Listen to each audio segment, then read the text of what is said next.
Released at Telford here in the UK at Scale Model World 2014 was the HK Models Do335B2 Zestor. This is a big kit. It really is quite an immense model. I didn't realise how large the Do335 was. It's actually almost the same size as my 1/24 scale Airfix Typhoon. So we're going to have a quick look at what's in the box, and it will say, to begin with, it is quite impressive.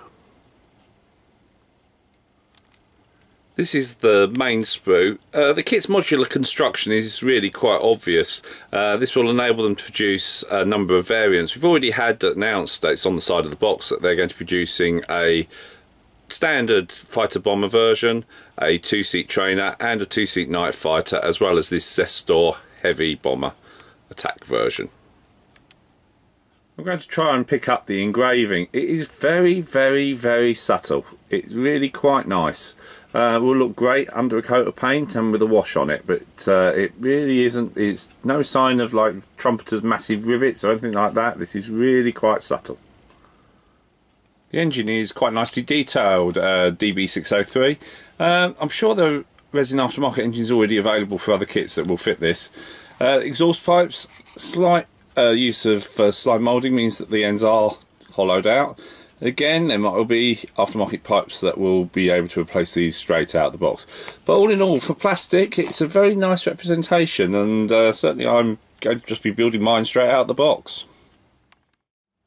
Here we have the single seat upper fuselage and the fuel tank that will fit inside the bomb bay on this version. Engine bearers and other engine details.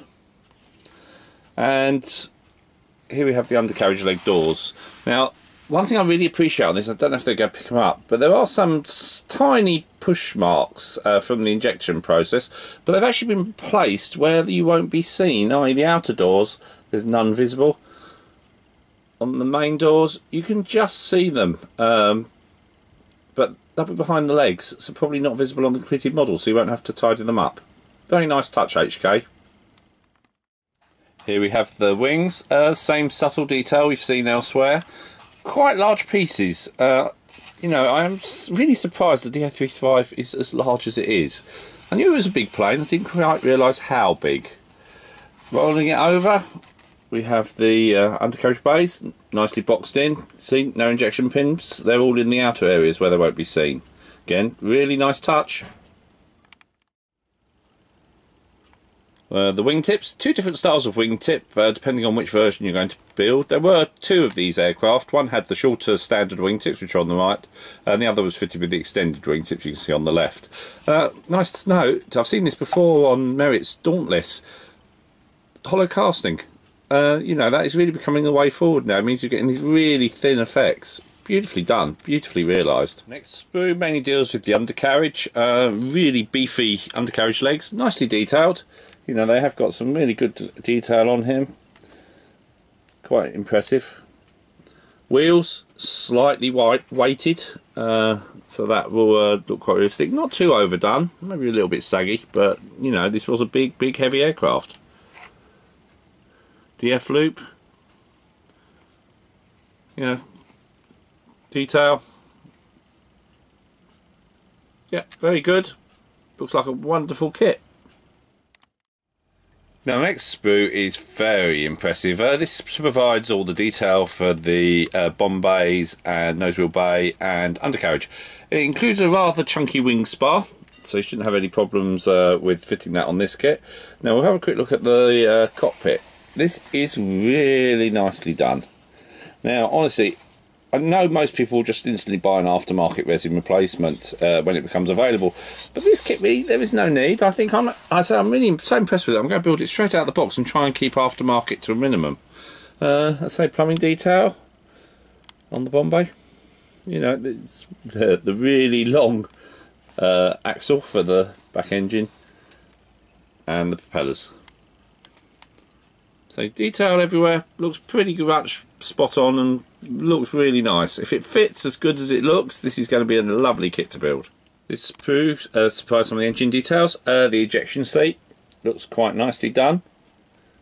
Now, I have been asked if you would be able to build a standard version from this kit. Sadly not. You don't get all the parts, especially the wing leading edges are not supplied for a basic version.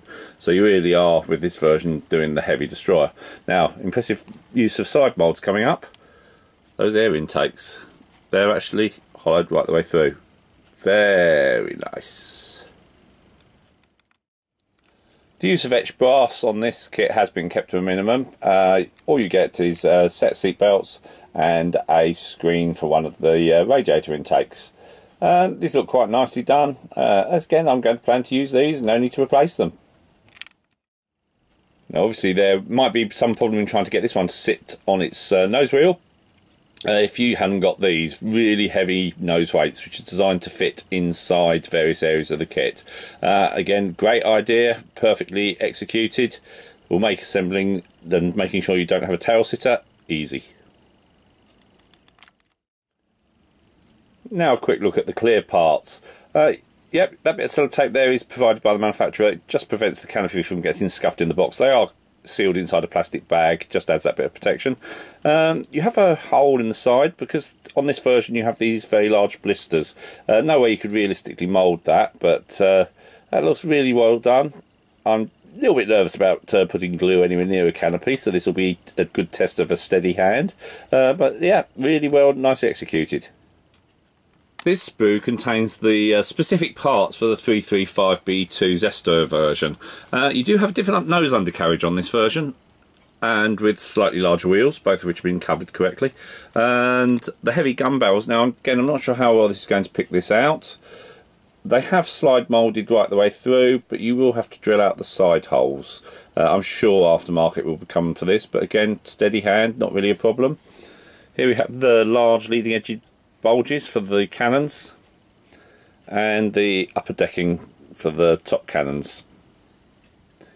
Really nicely realised yet again. Honestly, this kit is so impressive. Decal sheet, markings for two versions, aircraft number 13 and 14, which were the prototypes, and French markings, because one of the aircraft was actually taken into service by the French after the war for about a year and a half for testing. Dials are on there for the instrument panel. I'll probably replace those with examples from the AirScale range. And you do get the swastikas in segmented form. That's to avoid any problems selling this kit in Germany, where the swastika image is still illegal. Sheet is slightly glossy. Well, actually not slightly glossy, very glossy. There you go, catch it in the light. I've actually had used these sheets recently and not too much problems. I'm going to be testing a bit of this before I put it onto the model. The images are quite thick, a bit raised. Reminds me very much of Tamiya's latest style of sheets. So I'll have to report back on how well these perform in the build article. The instructions, large and clear, is all I will describe these as. Paint colours are described by RLM number, Tamiya mixes and Gunzi numbers. So if you use any other paint brand, you'll want to visit the IPMS Stockholm site to get the equivalents. I say everything is really clearly laid out and explained. I'm not really expecting any major problems with this kit. It just does look so promising straight out of the box. On the back we have the marking schemes in black and white.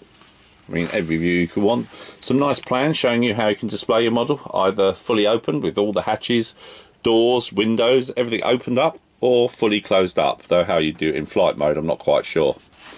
On the back we have the other versions that HK Models are planning to produce, the Night Fighter, two-seat trainer, destroyer and fighter bomber. So we already have the destroyer here, and 3 more versions of this kit to come in due course.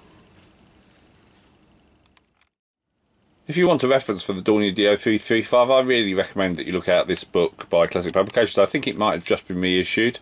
It really is a brilliant title and supplies you all you need to know about the 335, including many photographs of the type in its limited service and prototype forms. HK Models really have scored highly for me with this kit, 9 out of 10. It's not as completely bonkers as some of the models they're making. I mean, even I'm having qualms about a B17 or a Lancaster in this scale, but at 485mm wide and 433mm long, it's still a big old piece of plastic, and does, in the UK, have quite a high price tag. But the quality is first rate. There is no real need for aftermarket, and I for one will certainly be looking at purchasing all of the 4 Do335 models in due course. I'm really looking forward to starting this kit. I'd like to thank Pocket Bond, who are the UK importers for the HK models range, for supplying the review sample, which will feature in the early part of 2015 in Scale Aircraft Modeler International.